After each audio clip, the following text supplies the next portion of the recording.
Mon propos vise à vous convaincre, comme j'ai essayé de l'écrire dans le livre, que la sociologie, les sciences sociales en général, mais je maîtrise mieux évidemment tout ce qui est de l'ordre de la sociologie, fournit des outils pour, alors la formation, parce que je suis devant vous, jeunes enseignants, mais fournit des outils aussi pour l'expérience enseignante en général, pour le travail enseignant.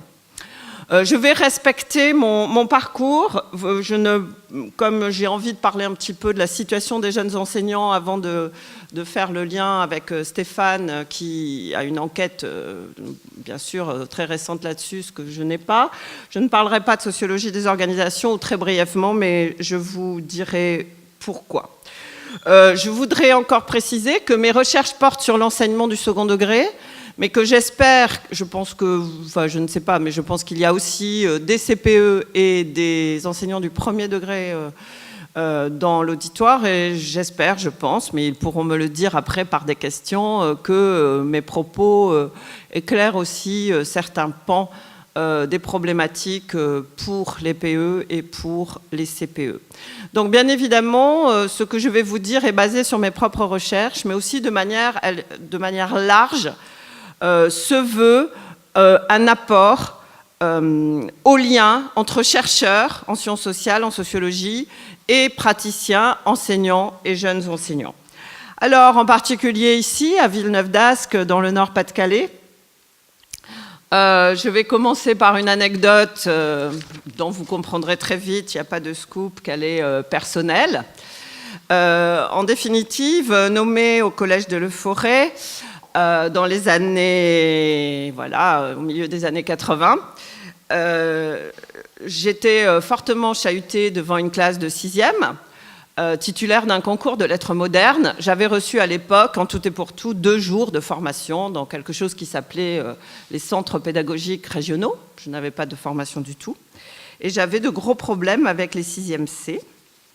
J'avais décidé plus ou moins de reprendre un DEA à l'époque de sociologie, et je lis à la bibliothèque Antoine Pro, Histoire de l'éducation. Je lis le chapitre qui concerne la massification.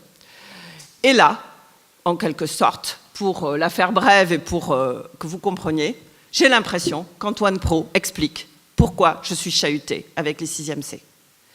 Alors, pourquoi est-ce que j'ai cette impression ? Moi, j'avais fait des lettres modernes, j'aimais beaucoup Marcel Proust, j'étais passionnée de tas de choses, je ne sais pas s'il y a des enseignants de lettres dans l'amphi. Et en fait, ce dont me parlait Antoine Pro dans le livre, c'était d'une identité professionnelle enseignante qui n'était pas ajustée au travail qui était demandé. C'est-à-dire une identité tout entière centrée sur Marcel Proust, alors que j'étais en train d'apprendre l'orthographe, ou de commencer à essayer d'apprendre des choses en orthographe, en grammaire, en 6e.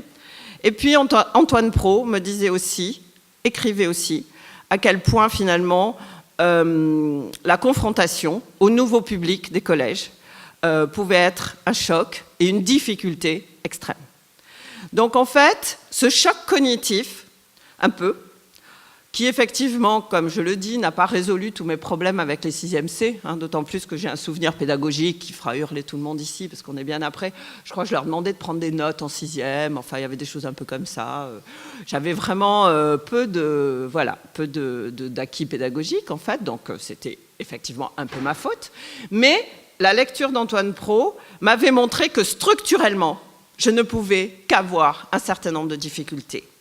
Si vous voulez, ce lien avec la structure d'une institution ou la structure d'une évolution, ça va toujours pas ? La structure d'une institution, le fait que le rôle de la sociologie est de faire prendre conscience à des acteurs sociaux, ici les enseignants, mais ça pourrait être le cas d'autres acteurs dans d'autres contextes, des épreuves structurelles qui pèsent sur eux, à quelque chose, me semble-t-il, de rassurant, à quelque chose d'intéressant, parce que prendre conscience de ces contraintes permet aussi de prendre conscience de ces marges de manœuvre, sans tout porter, et sans porter un poids trop difficile, en comprenant les contradictions dans lesquelles on est. C'est donc cette sociologie que j'essaie de faire. Vous allez voir, je vais parler d'épreuves du travail enseignant. Et ma référence à Durkheim est aussi une référence finalement au destin de la formation des enseignants dans ce pays, puisque Durkheim, au début du XXe siècle, regrettait déjà que les enseignants du secondaire ne comprennent pas vraiment. Alors, il s'adressait aux enseignants du secondaire parce que pour les enseignants du primaire, il y avait les écoles normales qui fonctionnaient et qui ne lui paraissaient pas être exactement dans le même cas. Mais il se disait, comment peut-on enseigner dans une institution qu'on connaît aussi peu, dont on connaît aussi peu l'histoire, dont on connaît aussi peu les difficultés? Autrement dit, comme je le dis à Paris, alors avec un petit frisson, parce que je suis dans l'amphi de la Sorbonne parfois, avec l'ESP de Paris, où Durkheim m'a enseigné, mais je peux aussi exporter le petit frisson à Lille.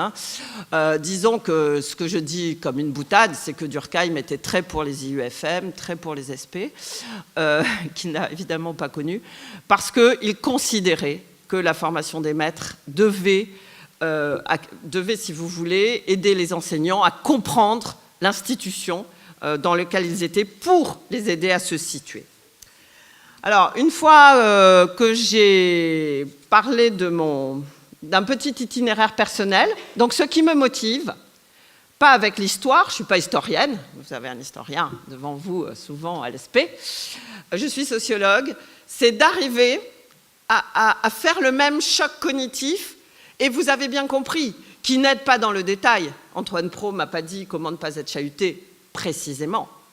Mais il a changé mon contexte cognitif de perception. C'était normal.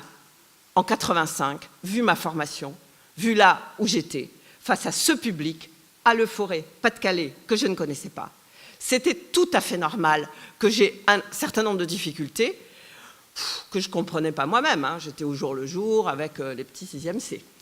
Et donc, c'est ça, les outils sociologiques, j'essaierai d'être plus précise quand même dans un certain nombre de cas, mais c'est aussi face à des gens qui sont formés à Bac+5, ce ne sont pas des recettes ou des prescriptions qui peuvent venir du contact avec les chercheurs, mais un changement du cadre cognitif pour se situer un peu différemment. Alors en fait, mon premier prisme, un peu rapidement, explique un petit peu la matrice générale de mon travail, et puis ensuite je vais parler de 3 épreuves, et pas 4 comme je fais d'habitude, enfin, vous verrez, pour aller un peu plus vite, et puis tenir dans le temps. Mon prisme, enfin toutes mes recherches, ont consisté à considérer le travail enseignant, alors pas comme un travail comme un autre, pas vraiment, mais avec le même regard d'un sociologue du travail, en pointant un certain nombre de particularités que je vais lister, mais dont je pense que trop peu de gens sont conscients, y compris parce que le discours institutionnel en France, très surplombant sur les missions, sur l'institution de la République, vous savez que c'est très polémique aujourd'hui, bon, enfin, vous n'êtes pas sans l'ignorer, en France, les débats sur l'école sont très souvent des débats qui surplombent la réalité quotidienne du travail. Je ne dis pas qu'ils ne sont pas intéressants, ils sont sans doute nécessaires, de toute façon ils sont là dans la société française, mais mon constat c'est qu'ils oublient un petit peu les réalités. Alors au fond, qu'est-ce que le travail enseignant? François Dubé, alors que j'ai pas mis la référence, mais c'est mon directeur de thèse et j'ai beaucoup travaillé avec lui, dans Le déclin de l'institution, en 2002, propose de le considérer comme un travail pour autrui, un travail de service particulier qui nécessite la collaboration d'autrui. Et c'est pas si simple que ça, parce que dans le continent des travails de service, cette collaboration est parfois beaucoup plus acquise que dans l'enseignement, où il faut aussi convaincre l'objet-sujet du travail, comme dirait Dubé, les élèves, de s'engager avec vous. C'est un travail, et ça j'insiste, je pense que c'est très méconnu, y compris des CPE. Il y a des CPE dans la salle ? Ah, quand même, parce que je mets petit. Les CPE qui sont soit face à des individus, soit face à des groupes énormes, enfin l'ensemble d'une communauté d'élèves. Les profs sont très souvent face à des groupes. Sont tout le temps face à des groupes, pas très souvent. Sont face à des groupes d'élèves sur la longue durée. Et quand j'étais à l'IUFM Nord-Pas-de-Calais, je formais les CPE, c'est un peu un destin, donc je les formais aussi à Paris. On faisait exprès dans la formation d'insister beaucoup sur le fait que les CPE prennent des groupes d'élèves sur la citoyenneté. en faisant des petits topos, donc ils étaient un peu chahutés, et donc ils comprenaient mieux les profs. Voilà. D'être face à des groupes d'élèves, il y a quelque chose de très spécifique, avec des dynamiques de groupe, avec, etc., et sur une longue durée. Oh, à la fac, vous ne pouvez pas savoir, même quand ça se passe mal, vous revoyez les étudiants une semaine après. Ouf, quelle liberté. D'ailleurs, ça se passe moins mal pour des raisons que je vais expliquer souvent, mais vous avez le temps, ouf, de vous poser. Tandis que le vécu des enseignants, c'est qu'ils les revoient le lendemain. Quelque chose s'est moyennement passé, bon, c'est sur la longue durée et avec des interactions très répétées. Un travail centré sur la transmission de savoir et de compétences, j'y reviendrai. Vous êtes spécialiste d'une discipline, d'un ensemble de disciplines. Qui est professeur des écoles dans le... D'accord, donc c'est bien, on a les trois groupes. Et Stéphane donc, va parler beaucoup plus particulièrement de la formation des professeurs du premier degré, mais j'espère les intéresser aussi. Donc compétences soit disciplinaires, soit de plusieurs disciplines, mais c'est évidemment une spécificité. Un travail complexe à efficacité et expertise incertaine. Au moment même où on parle, il y a beaucoup de recherches sur l'efficacité des enseignants. Dans mon livre, j'essaie de faire un résumé pratique pour tous les enseignants de ce que vous avez à en savoir, parce que c'est des enquêtes souvent très quantitatives, très complexes, voilà, très méthodologiquement. Voilà. Et ce qui me motivait dans le livre, c'est que les enseignants connaissent pas toujours, alors j'imagine qu'en SP, il y a des choses pour vous les transmettre, mais connaissent pas toujours ces recherches sur l'efficacité des enseignants. Donc, efficacité, expertise incertaine, ce qui justifie le Bac+5 et les SP, j'y reviendrai, parce que on peut penser que seuls des professionnels au courant et de haut niveau, au courant des débats un peu experts, peuvent être de bons praticiens ou de meilleurs praticiens.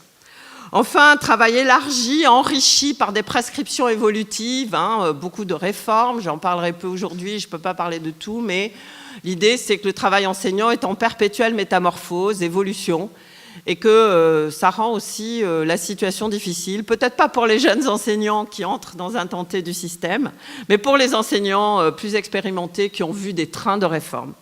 Au total, j'insiste sur le fait qu'une caractéristique du travail enseignant, c'est qu'au fond, il est au vu de tous, et pourtant méconnu.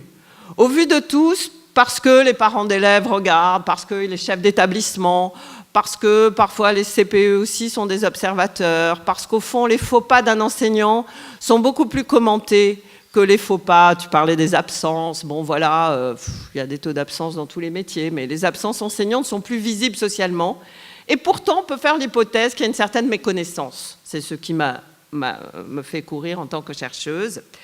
Et puis, je dirais qu'un deuxième paradoxe, et j'enchaîne avec mes épreuves, c'est que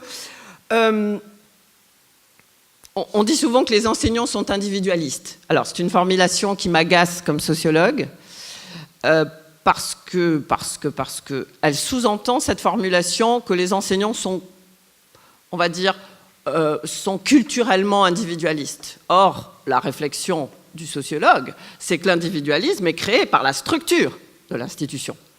Pour le moment, les sociologues des organisations parlent de structure en boîte 2. Vous voyez, il y a un œuf dans chaque alvéole. Il y a un prof dans chaque classe. Cette structure, elle reste. D'accord ? On fait peu d'omelettes, si vous voulez. On essaie de faire des omelettes, on va y venir.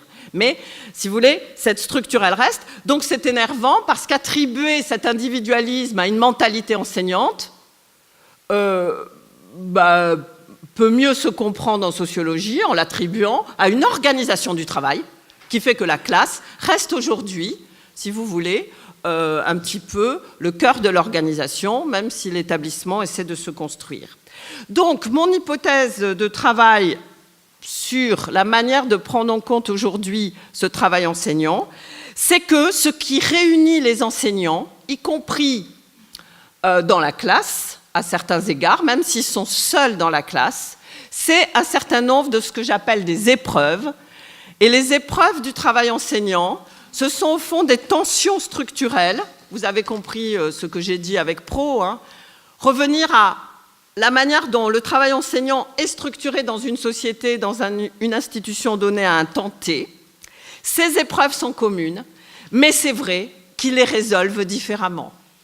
Suivant qui sont professeurs d'école, les professeurs d'école diront si ce schéma s'applique ou pas, ou suivant qu'ils sont professeurs du second degré, suivant qu'ils ont telle trajectoire. Moi, je me rappelle que j'avais fait partie de groupes de jeunes, par exemple, de catholiques, dans une aumônerie catholique.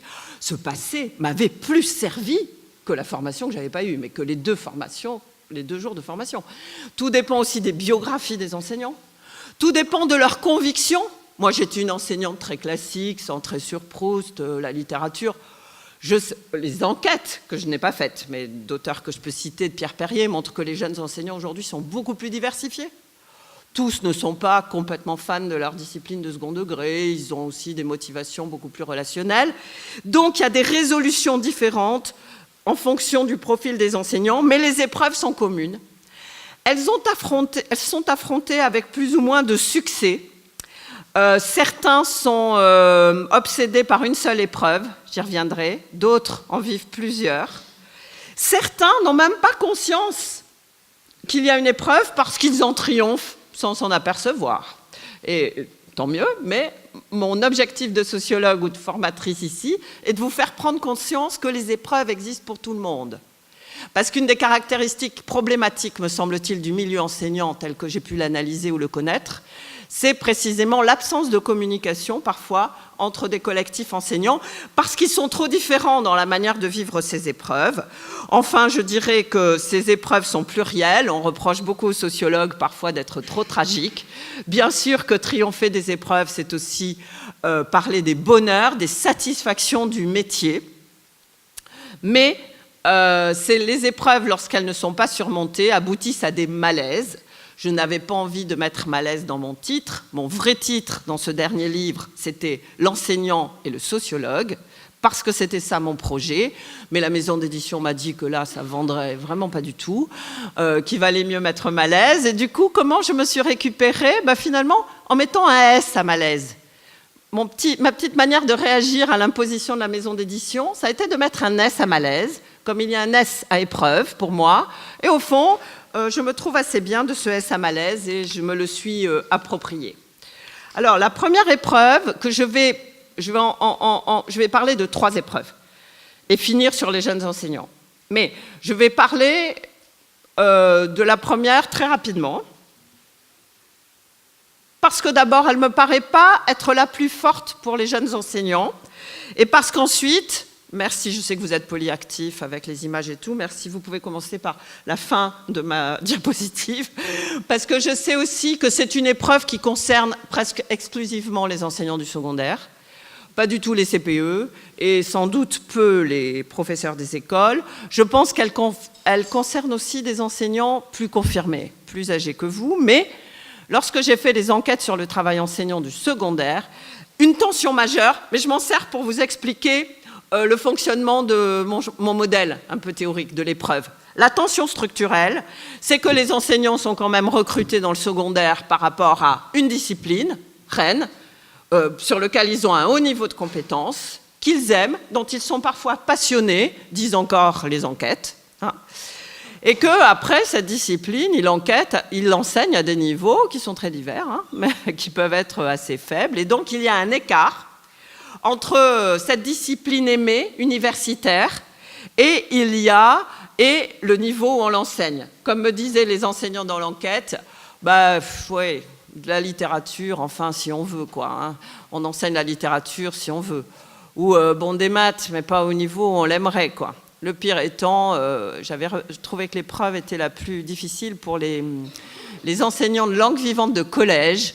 Est-ce qu'il y a des enseignants de langue vivante de collège ? Ah, il y en a 1, 2, 3, qui éprouvaient durement cette épreuve parce qu'au bout d'un certain moment, mais sans doute pas la première année, ils avaient l'impression de perdre leur niveau de langue à force de l'utiliser devant des élèves par trop inexpérimentés, etc. Donc cette tension, elle s'exprime, j'ai trouvé qu'elle s'exprimait par la peur de la baisse de son niveau académique.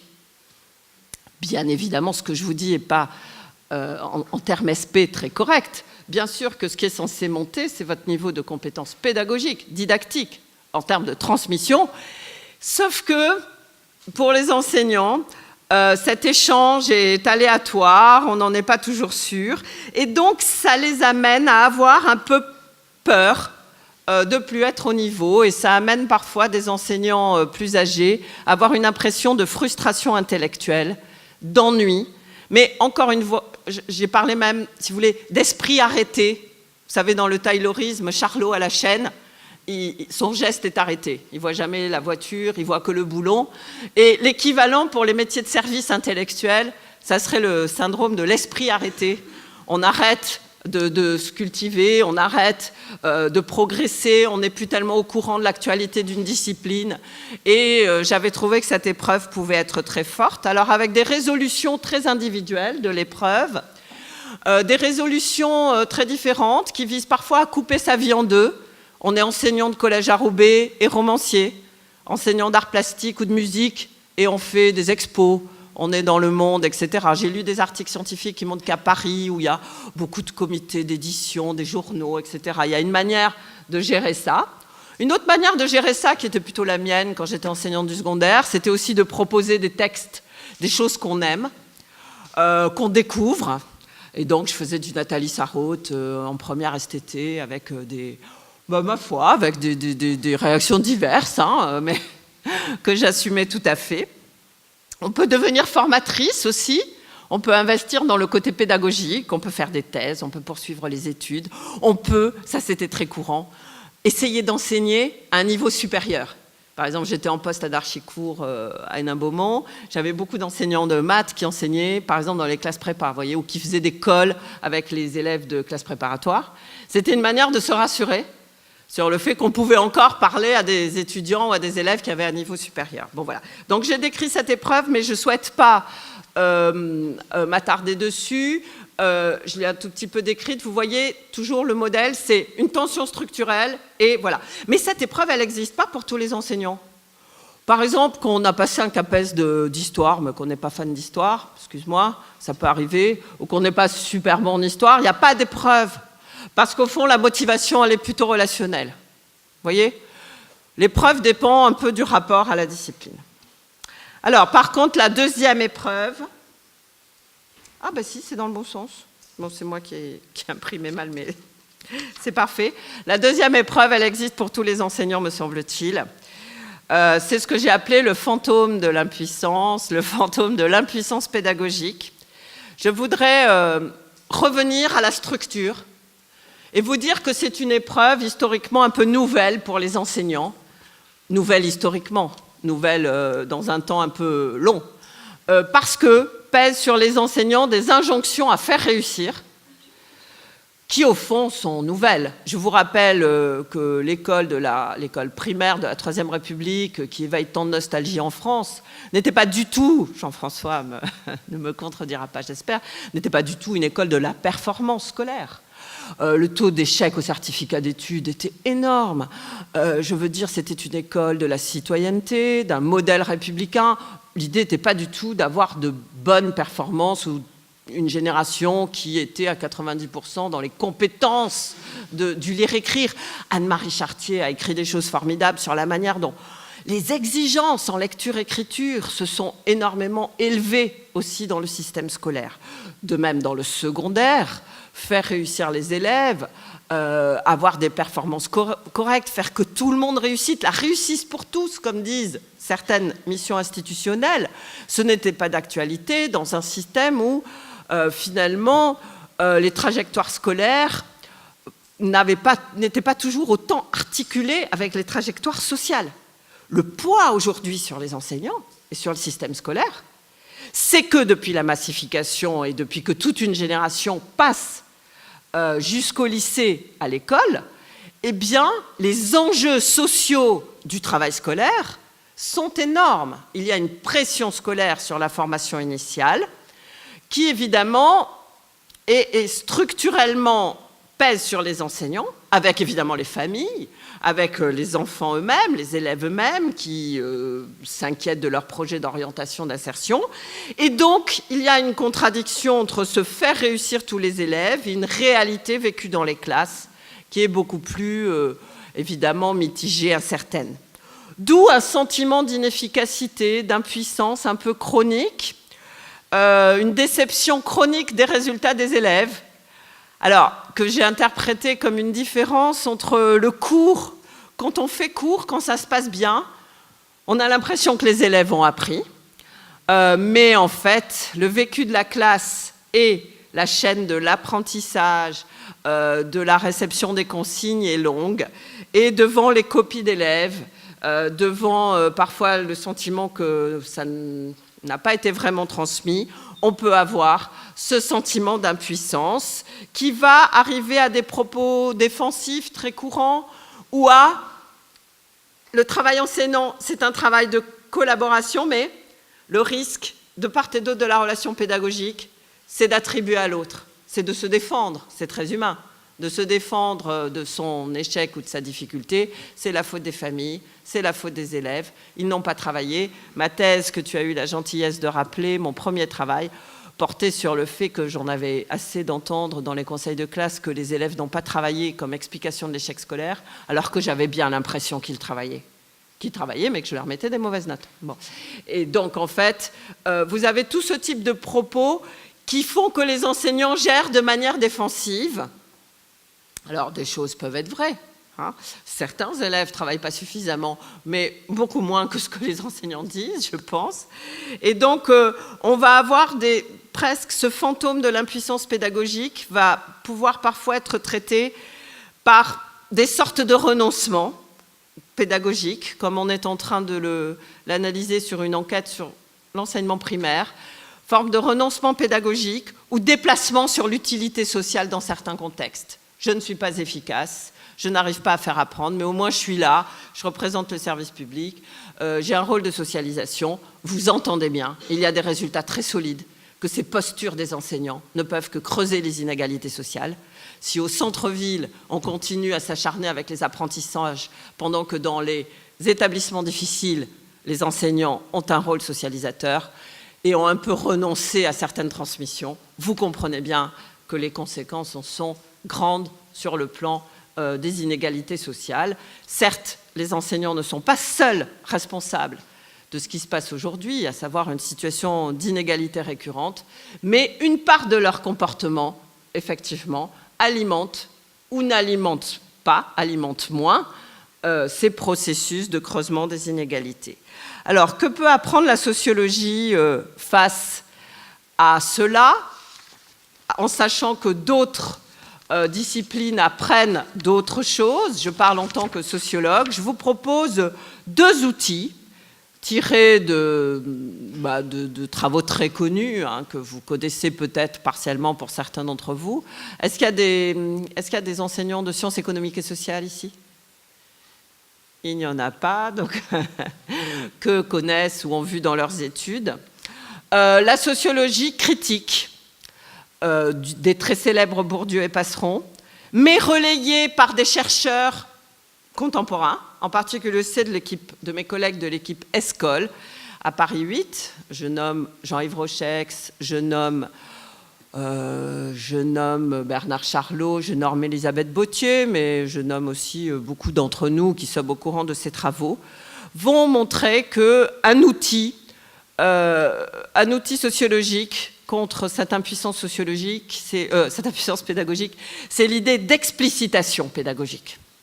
L'idée que beaucoup d'inégalités, beaucoup de malentendus, je suis évidemment superficielle ici, c'est des choses que vous reprendrez dans les cours, mais on est en culture commune. L'idée, c'est que expliciter les attentes, expliciter le but d'un cours, expliciter les modalités d'évaluation, ce sont des outils qui lèvent un certain nombre de malentendus. J'espère être un peu provocatrice ou déplacer des représentations en vous disant que ce que Bourdieu et Passeron ont dit pour des pédagogies très traditionnelles dans les années 70, les implicites du cours magistral, où on fait des petites blagues et les élèves comprennent l'humour du prof, pas toujours le cas, l'implicite de la dissertation, parler un beau langage, etc. C'est ça que critiquaient Bourdieu et Passeron. C'est un peu dépassé, pas toujours tant que ça.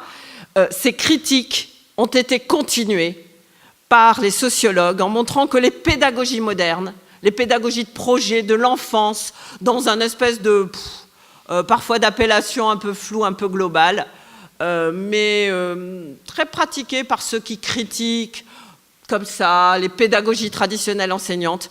Il y a aussi des implicites dans les pédagogies modernes, dans les pédagogies de l'enfant. Supposer qu'un enfant va s'exprimer, supposer qu'un enfant va spontanément comprendre des attendus sur un exposé, sur un exposé ou un petit dossier ou un petit document. Il y a aussi des pièges. Et il y a aussi dans ces pédagogies modernes un certain nombre d'implicites qui peuvent tout à fait être nuisibles à l'efficacité et surtout aussi à l'égalité de la réception par les élèves. Donc, premier résultat possible, ces pédagogies de l'explicite, avec aujourd'hui des recherches nord-américaines qui vous montrent que la pédagogie la plus efficace, ça c'est intéressant en France, on est toujours en train de s'écharper entre traditionnel et entre voilà, un peu les pédagogies traditionnalistes et les novateurs, hein, avec peut-être aujourd'hui de nouveau un petit sursaut voilà, de ce débat. Eh bien, les recherches déplacent ça. Au fond, les pédagogies les plus efficaces, elles sont ni traditionnelles ni modernes. Elles sont le plus claires possible, elles sont structurées, elles sont explicites. Ça peut être certains types d'exercices traditionnels, comme certains types de pédagogie beaucoup plus moderne et centrée sur l'enfant. Le deuxième résultat fort que vous connaissez certains d'entre vous et qui est stable face à cette impuissance pédagogique, c'est l'importance des effets d'attente des enseignants, l'importance des effets d'attente positifs des enseignants. Alors, une manière pour la recherche d'attester, mais de loin, hein, tant la formule est un peu convenue, les histoires de bienveillance, ça peut être en lien avec ça, effectivement. En référence avec des enquêtes canoniques des années 70 en psychologie sociale, que vous connaissez sans doute, de l'effet Pygmalion. Lorsqu'on prend deux groupes d'enseignants avec des élèves à peu près comparables et qu'on donne à un groupe d'enseignants des informations fausses à la hausse sur leur niveau, vous connaissez l'enquête que je résume rapidement, mais tout le monde ne la connaît pas peut-être, les élèves dont les enseignants ont eu des informations plus favorables que la réalité progressent plus. Parce que, pour finir, mais on ne sait pas très bien comment ça marche. Ça, c'est le problème. Donc, pour vous donner des bonnes pratiques, c'est compliqué. Ça marche par une chaîne interactionnelle un peu compliquée, mais quand vous pensez plutôt plus de bien de vos élèves, les effets d'attente sont positifs, ça se traduit par plus de stimulation, pense-t-on, plus de demandes, de participation, etc., etc., et ça finit par produire un effet sur les résultats. Alors, dans la revue française de pédagogie, dans des revues scientifiques, vous avez tout un tas d'articles à creuser, si vous faites vos mémoires là-dessus, qui vont discuter ces résultats de manière compliquée. Est-ce que c'est vrai quand il y a plusieurs enseignants? Il y a tout un tas de choses sophistiquées, mais le résultat est là, et attendez, on peut le comprendre à partir de choses qui se passent dans le système scolaire et que vous connaissez sans doute. Pourquoi est-ce que, malgré tous les efforts des équipes, quand on regroupe des mauvais élèves entre eux, quand on fait des groupes de niveau, pourquoi ça ne se passe pas bien? Vous savez que ce sont des résultats de recherche stables, qui sont aussi sur l'hétérogénéité des élèves. Pourquoi? Parce que malgré tous les efforts, l'innovation pédagogique, les profs bien disposés, l'effet d'attente négatif qui vient du fait de regrouper des mauvais élèves, qui savent qu'ils sont dans un groupe de mauvais élèves, il est toujours plus fort, l'effet Pygmalion de l'autre côté, hein, à l'inverse, l'effet d'attente négatif est toujours plus fort, montrent les recherches, que les efforts de remédiation qu'on fait. Et c'est intéressant parce que moi, quand j'étais à Le Forêt dans les années 80, il y avait une réforme qui est finie, mais qui s'appelait la rénovation des collèges, et où on faisait des groupes de niveau. Hein. Et évidemment, moi, comme j'étais jeune enseignante, j'avais un très mauvais groupe. Et bien sûr, c'était sympa, c'était un petit groupe. J'avais moins le chahut qu'avec les 6e C, c'était sympa. Mais franchement, j'avais pas l'impression d'être extrêmement efficace. Et vous voyez, là, par exemple, il me manquait, en fait, le fait d'être un peu armé pour comprendre pourquoi j'étais pas efficace. Peut-être parce que j'étais un peu jeune et sans expérience, mais pas seulement. C'est toujours inefficace. Donc, ces effets Pygmalion, d'effets d'attente dans les relations, attention, c'est pas caricatural. C'est pas...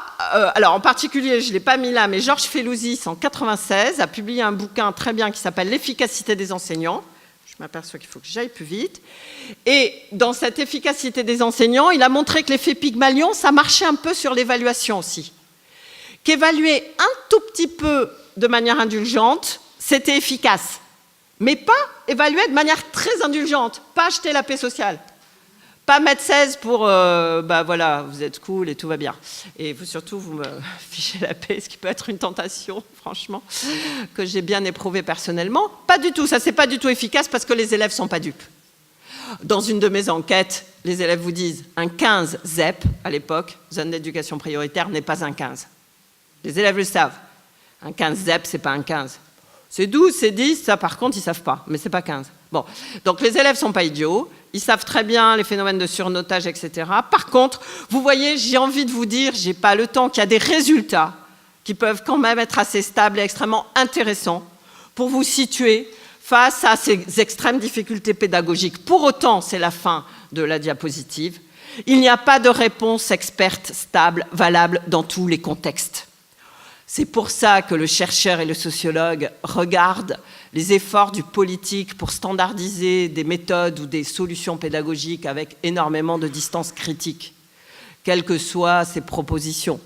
Il n'y a pas de méthode de lecture qui soit valable dans tous les contextes. Il y a des recherches qui avancent, mais justement, les enseignants sont des professionnels recrutés et formés à Bac+5 qui sont là pour contextualiser des recherches et pour eux-mêmes se faire leurs propres idées sur ce qui est efficace dans le contexte où ils sont. Ça me paraît très important dans une SP de le rappeler. Donc j'en viens à la deuxième épreuve que je vais commenter longuement pour aller beaucoup plus vite sur le reste et qui me paraît, elle, centrale pour les jeunes enseignants. C'est ce que j'ai appelé la cyclothymie de la relation. La tension structurelle, c'est qu'au fond, l'école, encore aujourd'hui, propose une forme scolaire très rigide, je ne sais pas, mais très stable, très contraignante. 1 heure de cours, alors pas toujours dans le primaire, mais 1 heure de cours, un enseignant, un prof, une classe. Cette stabilité, vous savez que ça fait des siècles aussi que ça dure, se heurte aujourd'hui à un sentiment d'instabilité des ambiances et des climats de classe. On ne sait jamais comment ils vont être. Ils ne sont pas, les humeurs des groupes sont différentes suivant les périodes de l'année, suivant les heures du jour. La cyclothymie de la relation, c'est une expression un peu compliquée, j'ai jamais réussi à en trouver d'autres. L'épreuve, c'est que ça bouge tout le temps et l'enseignant, même expérimenté, est tenu par véritablement les humeurs changeantes des groupes classes. Et ces conditions de travail réelles, ce sont ces humeurs et ces variations. Bien évidemment, l'enseignant expérimenté va arriver à les contenir, même si on va avoir un cas où justement un enseignant expérimenté ne les contient pas, mais il n'empêche que cela reste important pour tous les enseignants, c'est une épreuve commune. Cette tension est accentuée par une tension pédagogique actuelle qui est l'appel à la participation des élèves. Et j'étais tombée sur un enseignant qui avait dit, dans un entretien, je lui avais dit « Raconte-moi le dernier incident qui s'est mal passé ». Il me raconte un incident avec un élève où il est amené à lui dire « Tais-toi », parce qu'il était indiscipliné. « Qu'est-ce que tu as envie de dire ?» Parce qu'il était en train de faire un corrigé où il fallait que les élèves s'expriment. « Tais-toi, qu'est-ce que tu as envie de dire ?» Donc j'avais bien aimé parce que dans l'entretien, c'était arrivé comme ça, c'était très contradictoire. Mais ça incarne bien une contradiction structurelle, je pense, amplifiée aussi par le fait qu'aujourd'hui, les relations, et au fond dans la société, personne ne le regrette, les relations sont plus égalitaires avec les jeunes, et vous qui êtes encore jeunes, je pense que vous êtes contents que les relations avec les générations d'avant soient un peu plus égalitaires, mais tout en étant content, c'est une bonne nouvelle, les jeunes s'expriment plus, les enfants s'expriment plus, il y a moins d'autorité finalement qui s'impose à eux de manière, je dirais, extrêmement dure. Mais cette bonne nouvelle sociétale pose problème dans les classes parce qu'elle complexifie le travail de la relation et de l'autorité. Autrement dit, pour moi, les risques de la relation sont les véritables risques du métier.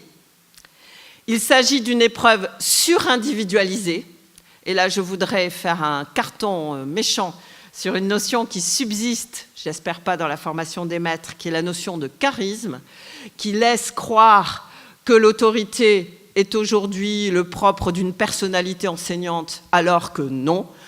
Il faut dire que même si certaines qualités, l'humour, des manières d'être peuvent être exploitées dans la manière de faire de l'autorité, il y a plusieurs manières de faire l'autorité. Avec de l'humour comme sans humour, avec une petite voix, une petite taille comme sans petite taille. Je vous renvoie à un film à grand public qui est peut-être passé de mode, qui était le plus beau métier du monde, où Gérard Depardieu, avec sa carrure, Gérard Depardieu quoi, n'arrivait pas à bout en tant que prof d'une classe dont arrivait à bout une petite enseignante issue de l'immigration toute frêle qui faisait la morale à des grands gaillards dont Depardieu n'arrivait absolument pas à bout. Alors c'est un peu le folklore, on va dire, du chahut enseignant au cinéma, mais comme sociologue, j'entérine ce que montrait le film. Il n'y a pas aujourd'hui de qualité qui explique une autorité efficace qui se construit, pas de qualité préalable. Cette épreuve me paraît sous-professionnalisée. J'espère qu'elle ne l'est pas dans les SP, sans doute pas à Lille où il y avait un réseau gestion de classe formidable qui fonctionne plus comme ça. Enfin bon, bref, Jean-François le sait, mais voilà une épreuve qui doit être prise en charge dans la formation des maîtres, mais dans les établissements tels qu'ils vont, elle est souvent tellement synonyme de honte ou de culpabilité pour les enseignants qu'elle est peu prise en charge. Et qu'elle est au fond sous-professionnalisée et sur-individualisée. Ce n'est pas un hasard si un tel est chahuté, il a tel ou tel problème personnel. Ce que je défends comme sociologue, c'est que la difficulté aujourd'hui à maintenir un climat stable est une difficulté qui s'impose à tous les enseignants, même si dans certains contextes c'est plus facile, même si à certaines périodes de la vie c'est plus facile, etc., etc. Face à cette cyclothymie de la relation, il y a des outils sociologiques que fournissent la sociologie interactionniste. Comprendre par exemple qu'aujourd'hui, le mauvais résultat ou l'échec scolaire est un stigmate au sens de Goffman. Un stigmate au sens de Goffman, c'est un flux d'informations négatifs qui vous disqualifie. Un stigmate, ça peut être... le fait d'être noir dans une société raciste, le fait d'être hétérosexuel dans une communauté homosexuelle, d'être homosexuel dans une communauté hétérosexuelle, d'être de droite avec des gens de gauche, etc., etc. L'inverse. Un stigmate pour Goffman, c'est quelque chose qui disqualifie et qui est visible. Or, l'échec scolaire pour certains élèves fonctionne comme un stigmate lorsque l'élève est connu comme étant mauvais, finalement perdu pour la cause, en difficulté, etc. Et il me semble que les jeunes enseignants comme les anciens auraient intérêt à comprendre cet apport de la sociologie qui vise à dire que lorsqu'on est porteur de stigmates, une des tentations peut être de renverser le stigmate. Renverser le stigmate, c'est produire un flux d'informations positifs, différents, qui vient contrer le flux d'informations négatifs. Sauf qu'un mauvais élève n'a pas le pouvoir il essaie parfois de remonter ses notes, d'être plus gentil. Dans ce cas-là, tout va bien pour les enseignants, c'est ça qu'il faut produire. Mais un mauvais élève, lorsqu'il se sent incapable de renverser le stigmate scolaire, va essayer de le renverser par ses moyens à lui. Et ses moyens à lui, vous savez bien ce qu'ils sont. Le comportement, la manière de se faire remarquer, l'incivilité, le fait de s'en sortir la tête haute. Ainsi, dans mes enquêtes, je suis tombée sur un élève en difficulté en terminale S que son prof de maths avait fait redoubler. Il lui a pourri la vie toute l'année. Il lui a payé le champagne à la fin. Explication entre hommes. Alors, c'est une anecdote, voilà. L'autre l'a fait redoubler. Hein. Bon, donc, il était furieux, donc il lui a mis le souk autant qu'il pouvait. Après, le prof a géré en comprenant le stigmate. Ils se sont expliqués. Mais la manière dont cet élève d'Hénin Beaumont d'origine populaire, qui doit maintenant avoir, je ne sais pas, 35 ou 40 ans, je ne sais pas ce qu'il est devenu, s'explique, c'est on s'est expliqué d'homme à homme et je lui ai payé le champagne. Donc, un renversement viril pour garder la face. hein. Ce sont des expressions interactionnistes par un autre moyen que les résultats de maths. Parce que sur les résultats de maths, c'est le prof qui avait la main. D'accord ? Donc ces phénomènes, je crois que vous les comprenez, ils sont importants à comprendre. Mon collègue Tristan Poulawek, dans un livre majeur, me semble-t-il, pour tous les enseignants aussi du primaire, le diplôme Armes des faibles, montre par des tableaux statistiques que les enfants tout petits, alors je crois que l'enquête c'est je crois que c'est école primaire, sont en difficulté avant de dire qu'ils n'aiment pas l'école. Il arrive à montrer que les enfants qui disent qu'ils n'aiment pas d'école, ce sont des enfants qui ont déjà senti qu'ils avaient du mal à comprendre, qu'ils avaient du mal à faire leur travail. Donc il y a bien un stigmate scolaire, la corrélation joue dans un sens. Ce n'est pas parce qu'on n'aime pas l'école qu'on ne réussit pas. Aujourd'hui, dans nos sociétés, tous les enfants, tous les adolescents ont compris que l'école était très importante. C'est plutôt, il peut y avoir des exceptions, c'est des enquêtes quantitatives, c'est plutôt parce qu'on ne réussit pas qu'on n'aime plus l'école.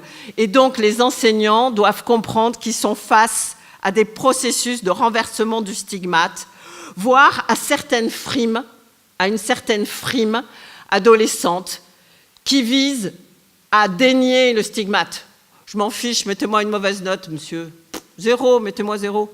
Bon, ça, c'est garder la face. Et je vous renvoie à un très bon livre de François Dubé, Danilo Martuccelli, à l'école, où, en particulier au collège, ces processus sont exprimés. Les enseignants se laissent prendre à la frime adolescente. Ils n'ont pas suffisamment de recul, pas suffisamment, je pense, de compétences aussi sociologiques pour comprendre. Je me rappelle avoir fait un stage face à des profs de LP qui me disaient « Mais madame, qu'est-ce que vous voulez qu'on fasse ? Ils sont là, ils nous disent qu'ils gagneraient plus d'argent dans le quartier en vendant du hashish, etc., en vendant de la drogue. Et la frime, mais monsieur, vous gagnez rien, vous êtes nul, c'est nul. » Bon. Je disais « Ouais, enfin, en attendant, ils sont là. Ils restent dans le lycée professionnel. C'était des gars qui avaient parfois plus de 16 ans. Donc, des enseignants pris au piège de cette frime, c'est très difficile, dans le cœur d'une classe, de ne pas être pris au piège. Mais je postule que la formation peut vous aider à ne pas être pris au piège et à construire de nouvelles compétences relationnelles, y compris celles qui visent à déminer le stigmate, à le gérer, à le comprendre, à le déplacer. Des petites choses toutes bêtes. Certains enseignants, sur les fiches, vous savez, de début d'année, ont un petit discours en disant « on met à 0 les compteurs. Je veux pas savoir qu'est-ce que tu as fait l'an dernier. Ah bon, vous savez pas que... » Alors, parfois, les élèves, « vous savez pas que j'étais nul et que j'ai embêté toute l'équipe ?»« Oh ben non, je veux pas le savoir. » Remise à 0 des compteurs. C'est une manière de gérer le stigmate. Par des petits gestes. Bien sûr, je suis d'accord que ça ne suffit pas. Il y a l'idée de pouvoir redonner une chance ou de pouvoir atténuer le durcissement du stigmate, parce que quand un élève se sent un peu fichu, après Sylvain Brocolicki, dans un livre coordonné par Pierre Bourdieu, a parlé d'exclus de l'intérieur. Quand les élèves deviennent des exclus de l'intérieur, c'est-à-dire qu'ils sentent que le stigmate est durci et que la course scolaire pour eux ou que le niveau scolaire pour eux c'est fichu, c'est là où ça devient évidemment très compliqué à rattraper. Alors, je me pose, j'ai encore 5-10 minutes, ça va aller, bon, excusez-moi. Je me pose dans ces compétences relationnelles sur une compétence qui a un nom un peu compliqué, mais que je crois extrêmement importante à construire pour les jeunes enseignants, les enseignants de toute façon, c'est la dialectique du rôle et de la personne. Aujourd'hui, pour bien construire son rôle d'enseignant, il faut à la fois, parfois, en référer à l'institution, il faut à tout prix assumer une posture sociale, et à la fois, parfois, ce n'est pas suffisant. Et c'est ce qui fait de vous des enseignants qui ont plus de difficultés que moi, universitaires. Regardez dans cette conférence.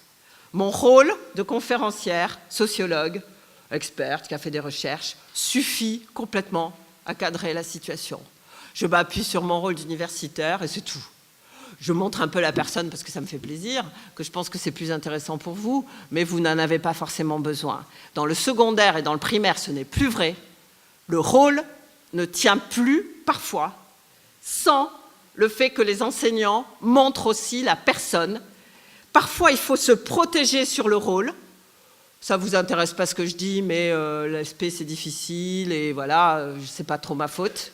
Et parfois il faut au contraire s'investir. Et cette dialectique du rôle et de la personne, elle est à la fois protectrice et à la fois elle permet d'incarner mieux le rôle. Parce qu'aujourd'hui, un enseignant qui dirait « j'ai les connaissances, j'arrive dans une classe et voilà, ça va le faire et j'ai rien d'autre à faire », bien sûr, dans certains contextes, il a des difficultés. Pas dans tous les contextes. Un enseignant de maths dans une terminale S de bon lycée où tout le monde veut une mention très bien aux maths, il n'a pas forcément besoin de construire beaucoup la situation. Mais il suffit qu'il soit dans une classe moins bonne, dans un établissement moins bon, il va devoir construire la situation. Qu'est-ce que je veux dire par là ? Je veux dire par là, vous allez lire en même temps et je me pose un peu sur cet exemple, que par exemple, un enseignant de maths d'un collège de Roubaix, que j'ai interrogé il y a très longtemps, a dû se servir de cette dialectique. Une élève fait rousse, des tas de problèmes, conseil de discipline, commission vie scolaire, ça va très mal avec tous les profs. Un jour, elle vient, puis un surveillant qui arrive dans la classe. Ils prennent les appels à toutes les heures, ils montent le cahier, je regarde le cahier, elle a été absente de 8h à 9h, j'ai cours à 10h, je m'informe auprès du surveillant. Est-ce qu'elle a un mot d'excuse ? Oui, c'est tout, je signe. Je suis le professeur principal, je m'informe. Le surveillant s'en va, aussitôt elle me dit « De quoi vous vous mêlez ?»« Pardon ? De quoi vous vous mêlez ? Ça vous regarde ? J'étais pas absente avec vous. Je suis professeur principal, je tiens mon rôle, je veux savoir, et si je ne suis pas au courant maintenant, je saurai après. Non, vous n'avez pas à vous en mêler. Ça suffit, maintenant tu arrêtes, on continue à noter le cours. Non, vous faites chier. » Je la regarde, je lui dis « Tu arrêtes ou je te demande ton carnet ? Je te mets une observation. » « Ouais, j'en ai rien à foutre. »« Donne-moi ton carnet, certainement pas. Je viens le chercher. » « Non, je vous le donnerai pas. » Je me déplace, je vais chercher son carnet. Elle était en train de se balancer sur sa chaise et puis elle se casse la figure quand j'arrive. Elle se relève, gros éclat de rire de tout le monde, le groupe, et puis bing, elle lève la main sur moi. Donc je te la chope d'une façon musclée, je prends son carnet, je la tiens d'une main, je la mets sur mon bureau et je dis « Je te conduis chez le conseiller », gesticulant comme elle était tombée, les autres voient que ça va castagner. Je la conduis chez le conseiller, CPE. Je reviens dans la classe, silence complet. Il est expérimenté. Vous avez vu, c'est des choses qui ne doivent pas se passer en classe. Les autres, de toute façon, vous n'aviez pas à la toucher. Je l'ai touchée ? Oui, vous l'avez brutalisée, vous l'avez brutalisée. Ah, je dis oui, elle a levé la main sur moi, vous l'avez vu ? Oui, mais elle ne vous a pas tapé. Ah oui, j'attends d'être cognée. Non, je maîtrise bien avant. Alors ouais, mais de toute façon, vous avez toujours raison. Et puis dans le flot, il y en a un qui lance. Monsieur, on bosse, on travaille. De toute façon, ça ne sert à rien de discuter avec vous. C'est ça que ça voulait dire. Non, on ne travaille pas. Je ne suis pas à même de travailler maintenant. Vous voyez que je suis trop énervée. Il a fallu traîner cette fille jusqu'à là-bas. J'étais à bout de souffle. J'ai quand même près de 50 ans. Je ne suis pas en état. Et je pense que vous non plus, vous avez envie de se parler de ce cas-là et donc on arrête. Je fais effacer le tableau, je m'assieds au tableau et je dis on discute. Eh bien, ces gamines qui me regardaient d'un œil méchant parce que de toute façon, c'est l'adulte, c'est lui qui a raison, quelque part, ça a tout cassé le fait de dire « Ah ben non, je ne fais pas mon rôle de prof. Je n'assume pas mon rôle de prof. Je suis professeur principal, il y a ça à faire maintenant, c'est plus urgent, il y a cette dimension-là qui... » Et quelque part, ils ont dû apprécier parce qu'à la fin de l'heure, ils me disaient plus « C'est vous qui avez toujours raison parce que vous êtes le prof. » C'était « Elle a eu tort. » Et de toute façon, elle avait fait ça avant. Elle avait fait ça telle gamine. Donc ils vidaient leur sac. Ils en avaient contre cette fille aussi. D'ailleurs, elle est mise à l'écart parce que c'est une tête de Turc, c'est vraiment une meneuse, mais elle n'a pas vraiment de copine. Elle mène, mais elle dirige, elle n'a pas d'alliés. Donc ils ont vidé leur sac et depuis ce temps-là, de temps en temps, ça ressort. On sent qu'il y a toujours cette crainte de l'adulte, ce désaccord avec l'adulte par principe, mais je sens que ça va mieux et je suis sûre qu'à la fin de l'année, ça sera ma classe. Donc, cette étude de cas me sert à illustrer 2-3 choses avant de finir.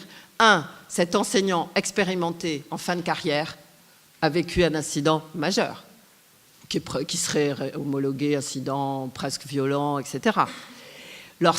Donc, du coup, très universel.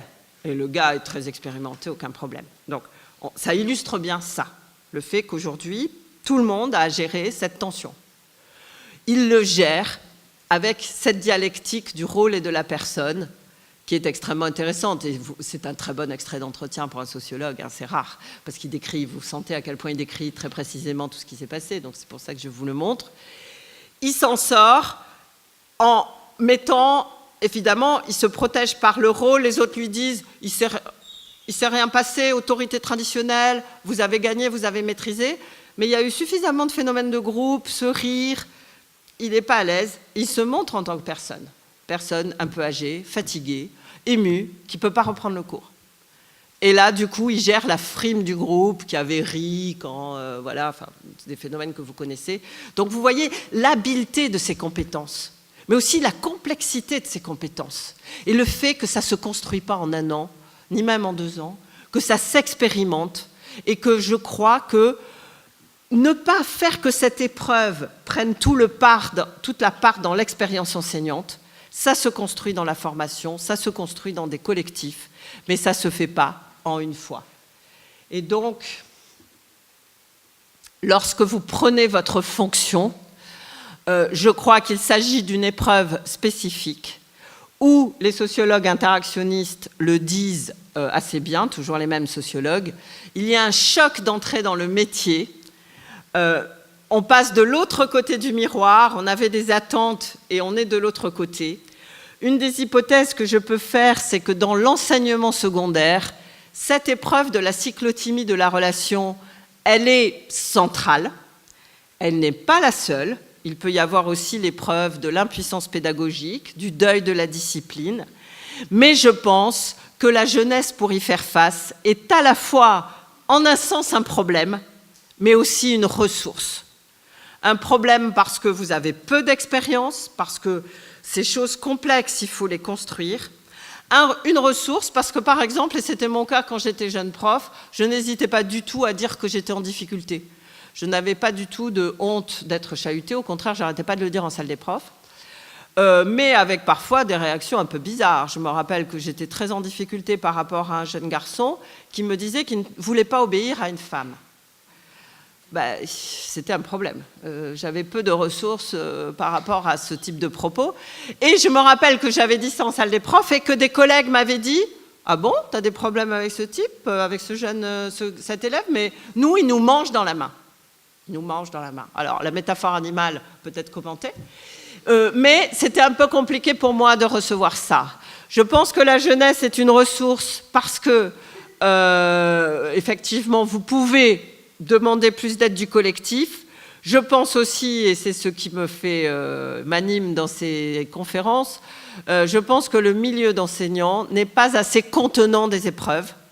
Et je pense que face à ces épreuves, il faut reconstruire, y compris par les cadres, par les inspections, par les chefs d'établissement, par les enseignants plus expérimentés. Il faut reconstruire des milieux enseignants dans les établissements et dans les formations qui contiennent mieux ces épreuves et qui fassent qu'il puisse y avoir finalement une considération du métier comme ensemble d'épreuves.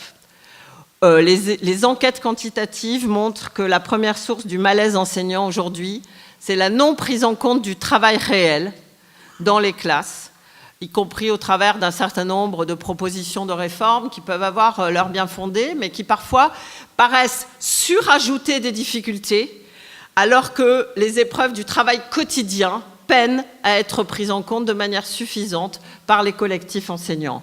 Bien évidemment, mon espoir et la transition avec le deuxième conférencier, c'est l'espoir que la formation ne peut pas résoudre toutes les épreuves. Parce qu'il y a une nécessité de construire dans l'expérience qu'aucun formateur n'arrive à remplacer. Mais les formateurs peuvent les objectiver et peuvent les faire remonter, si vous voulez, à des dimensions structurelles qui font que vous allez à la fois assumer votre part face aux épreuves, mais ne pas tout porter, de ne pas vous responsabiliser complètement, de manière à pouvoir trouver ce que vous pouvez changer pour les assumer au mieux. Voilà, je termine par ces mots en m'excusant du retard. Pas d'excuses à faire, donc c'était passionnant. Donc, merci pour cet exposé très clair et très structuré. Donc la parole est à vous immédiatement. Donc pour un certain nombre de questions avant de faire une petite pause. Donc qui veut commencer ? C'est parfois la première qui est plus difficile et après c'est parti. Bonjour. Moi je voulais juste faire une remarque en fait par rapport au deuil quand vous évoquiez les enseignants du premier degré, parce que parfois les enseignants du degré ont aussi un cursus universitaire bac plus 4 ou bac plus 5. Enfin, je parle de ma génération. Oui, oui. Et ils ont aussi un deuil à faire puisque on est aussi habité par le plaisir de faire découvrir aussi une discipline, même si on est polyvalent. Et j'aimerais préciser, ça m'est venu quand Jean-François a présenté gentiment mon travail sur l'éducation buissonnière. Dans ce deuil de la discipline, il y a aussi aujourd'hui ce que j'appellerais une épreuve curriculaire qui vise à métisser la discipline enseignée à tous les niveaux, avec aussi toutes ces activités et tous ces savoirs informels des élèves, des enfants, parfois très jeunes, sur les réseaux sociaux, tout ce continent de l'éducation en dehors de l'école. Et donc le deuil de la discipline, il peut se résoudre aussi par un travail d'hybridation qui est fait très différemment par les profs, je pense. Profs du primaire aussi, mais je connais mal. Un travail d'hybridation des contenus de culture scolaire qui sont au programme, avec tous ces contenus qui sont plus ou moins appropriés, plus ou moins connus des jeunes aujourd'hui dans ce qu'on va dire, en gros, les industries culturelles de masse. Et donc ce deuil de la discipline, il peut plus ou moins se traduire, suivant les disciplines, c'est plus dur à faire en maths et dans les disciplines scientifiques qu'en langue ou dans les disciplines littéraires, enfin je pense. Il y a tout ce travail de reconfiguration des savoirs scolaires par rapport à des contenus culturels, et ça c'est tout un chantier de réflexion et de recherche. Et de formation aussi. Merci, et vous avez complètement raison, et ça justifie aussi ces conférences communes. Aujourd'hui, c'est vrai que les trajectoires des professeurs des écoles et des PLC sont moins différenciées, plus, on passe davantage de l'un à l'autre, etc. Merci. D'autres demandes de parole? N'hésitez pas. Pas de questions? Oui. Donc moi, ma question, c'était par rapport à un élément de votre diaporama. Je vous vois pas. Je suis là, pardon. Excusez-moi. À un moment, quand vous parliez de la première épreuve, vous avez fait un parallèle entre la motivation de l'enseignant par rapport à sa discipline, etc. Et vous avez aussi parlé de motivation relationnelle. Donc j'aurais voulu savoir concrètement, qu'est-ce que vous entendez par la motivation relationnelle, s'il vous plaît? Je fais allusion à des enquêtes quantitatives que je n'ai pas citées, mais aujourd'hui, quand on analyse les enseignants sur leur motivation pour entrer dans le métier, dans le second degré, si vous voulez, le nombre d'enseignants qui répond « Pourquoi je suis devenu enseignant ?» par passion pour une discipline et désir de la transmettre est encore plus fort que la réponse pour le fait d'être en relation avec des élèves et des jeunes, hein, mais l'écart se réduit. Et alors, je n'ai pas révisé les chiffres, Stéphane les connaît peut-être. Je pense qu'il y a des enquêtes sur les jeunes enseignants où ça passe devant. La motivation, la réponse. Vous voyez, ça, c'est des enquêtes quanti. Donc, je ne dis pas que c'est des enquêtes quanti, donc vous ne comprenez pas. Donc, c'est des indicateurs, en fait, c'est des items. Le nombre d'enseignants qui répondent « Je fais ce métier pour être en relation avec des élèves, des jeunes et leur transmettre », sans référence à la discipline, augmente. Et chez les jeunes enseignants, l'écart se réduit. Mais je crois que ça reste toujours, quand on teste les deux réponses, la réponse, alors après il y a des réponses multiples, etc., mais la réponse par amour d'une discipline reste très forte. Après, c'est construit aussi par les concours d'enseignement. Enfin, je veux dire, c'est construit aussi par les trajectoires et par le recrutement. Ça, ce haut niveau d'une discipline. Donc, moi, je ne trouve pas que c'est un problème, parce que je trouve que c'est bien aussi. Mais je veux dire... c'est pas un problème, sauf que ça confronte effectivement à une épreuve que moi j'ai éprouvée durement et que j'ai gérée à ma manière. Comme vous le voyez, je suis quand même sortie de l'enseignement secondaire. Oui, j'arrive.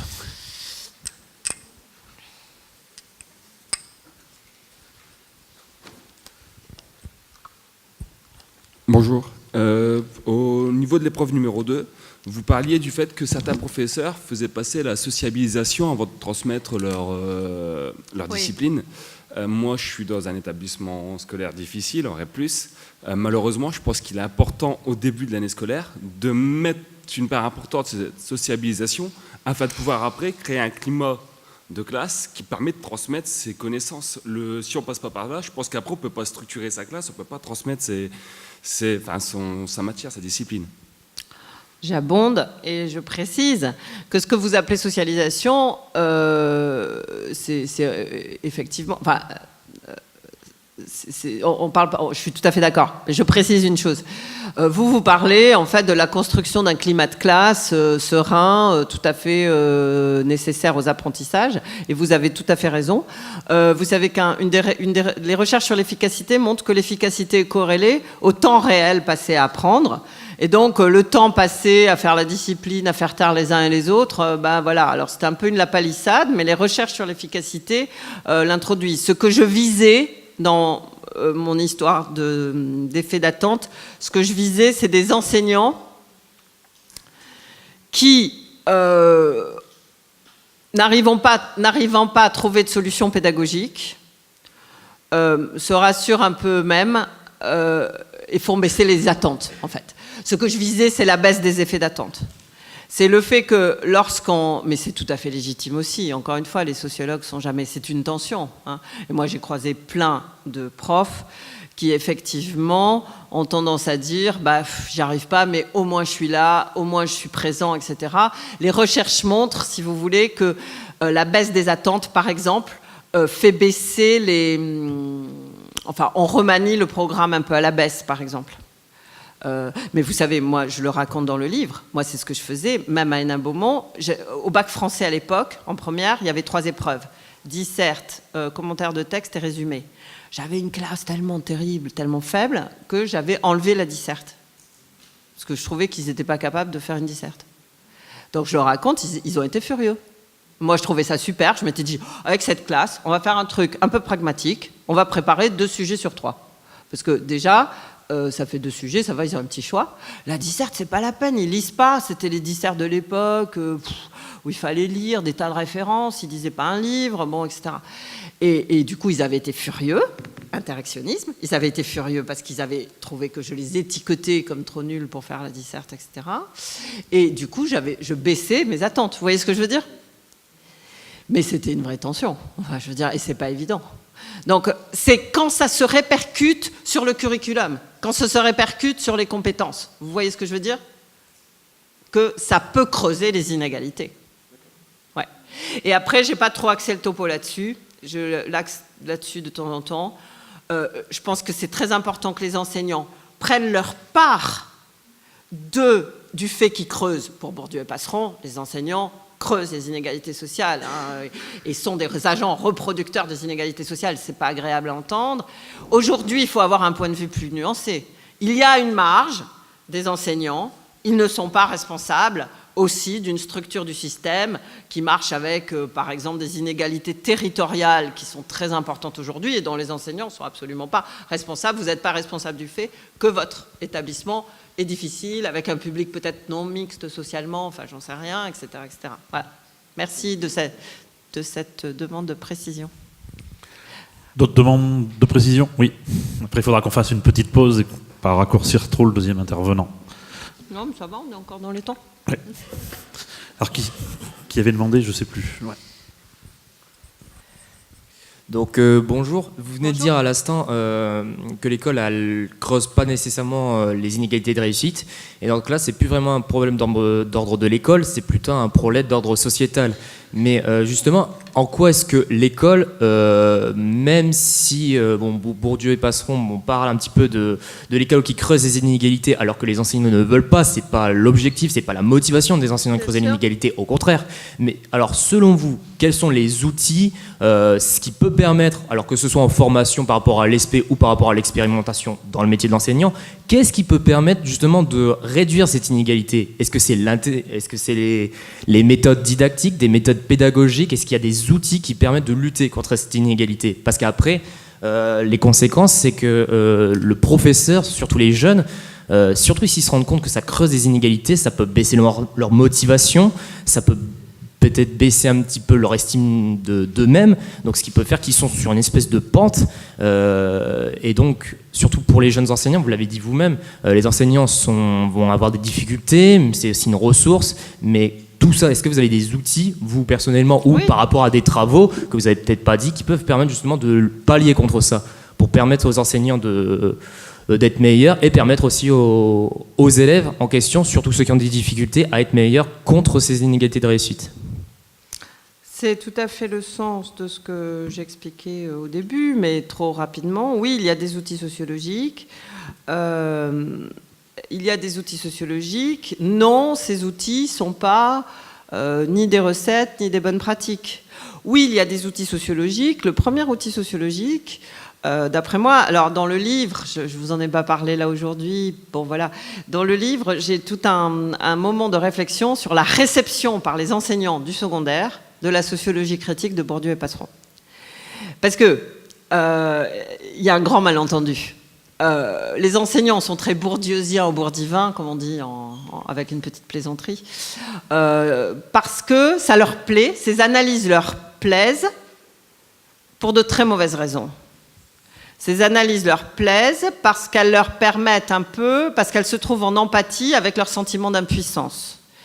Lorsque Bourdieu et Passeron expliquent le mécanisme de reproduction des inégalités, ils vont faire allusion à des explications culturelles qui sont comprises parfois par les enseignants comme, de toute façon, dans certains milieux sociaux, avec certaines familles, etc., voilà, c'est comme ça, il est très difficile d'agir, c'est impossible.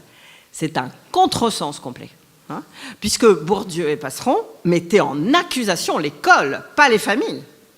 En disant, alors mettez en accusation l'école, après vous pouvez, pour des raisons, je ne vais pas vous faire un cours de sociaux, pour des raisons qui sont en partie un peu dépassées, mais pas toutes, mettez en accusation l'école en disant que la culture scolaire était tellement pleine d'implicites, tellement pleine qu'on demandait aux élèves, alors il y a un truc que je voudrais vous dire juste, ça me paraît bien éclairant, Bourdieu et Passeron disent, comment ça se fait qu'à l'école, les profs reprochent aux élèves d'être trop scolaires ? C'est un reproche qu'il y a souvent. C'est un peu bizarre. À l'hôpital, on ne reproche pas aux gens d'être trop malades. C'est normal qu'ils soient malades. À l'école, on reproche aux gens d'être trop scolaires. Et là, Bourdieu et Passeron disent l'institution met bas les masques. L'institution demande en fait aux élèves autre chose que du scolaire. C'est-à-dire de la culture générale. Vous connaissez toutes ces thèses. Donc Bourdieu et Passeron étaient très critiques de la pédagogie. Et si dans une première période, Bourdieu et Passeron étaient plutôt très systémiques et disaient qu'il faut renverser les rapports de force entre les classes sociales, dans une deuxième période, Bourdieu il s'est investi dans les programmes et sa solution, c'est la pédagogie de l'explicite. Il ne faut évaluer à l'école que ce qu'on enseigne à l'école. Il faut l'expliciter complètement. Et il faut faire très attention au malentendu de la transmission pédagogique. Hein.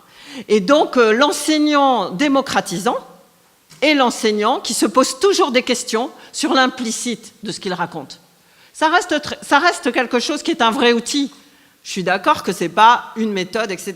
Mais ça reste quelque chose qui est un vrai outil aussi pour les pédagogies modernes aujourd'hui, qui sont aussi porteuses d'implicite.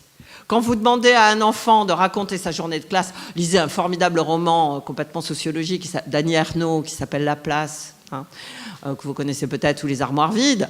Quand une professeure des écoles demande de raconter sa journée ou son dimanche dans une rédaction, le dimanche de l'un, c'est une visite au musée, le dimanche de l'autre, en particulier Annie Ernaux, elle était à l'épicerie café de ses parents avec des hommes ivres qui cuvaient leur pinard du samedi soir le dimanche.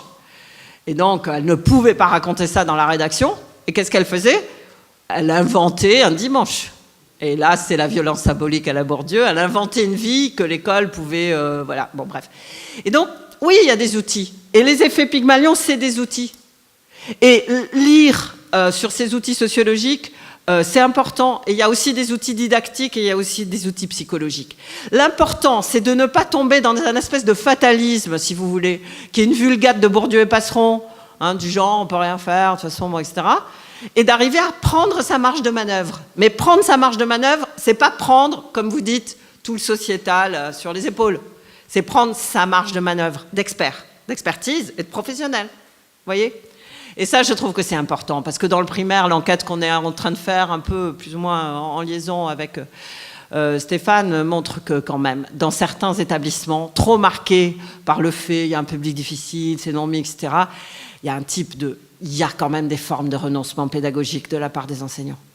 qu'on n'est pas du tout là pour jeter la pierre, on comprend 1000 fois, moi j'ai renoncé à un Beaumont, enfin vous voyez, mais c'est vrai que c'est pas formidable quoi. C'est pas formidable parce que c'est vrai que certains élèves sont plus sacrifiés que d'autres quand même, voilà. Et c'est là où les inégalités continuent. Voilà, je crois qu'on peut peut-être arrêter, c'était une... Non enfin, Oui. Ah, il y en a une dernière. Non. Une toute dernière, alors, avant le café. Après, vous pouvez me poser des questions au café. Bonjour. Bonjour. Vous avez beaucoup parlé d'épreuve, de la notion d'épreuve. Ouais. J'aurais voulu savoir comment vous faites pour identifier les épreuves et nous en dire peut-être un peu plus d'un point de vue méthodologique, épistémologique. Parce que moi, les épreuves, ça me rappelle mes cours avec Luc Boltanski à l'époque de l'amour et la justice comme compétence. Il y a donc Vous n'êtes pas en sciences économiques et sociales? Pas du tout. Non, D'accord. je suis en master MEF premier degré. Voilà, encore une... En reconversion. Ben, merci pour cette question très académique. Oui, la notion d'épreuve n'est pas exactement celle de Luc Boltanski, bien que elle est plus inspirée en fait de la sociologie de François Dubé et de Danilo Martuccelli, sur l'idée de tension. C'est pas la même notion d'épreuve de Luc Boltanski, mais je fais des notes dans pas de page très érudites pour expliquer ça. J'ai peur d'ennuyer le groupe.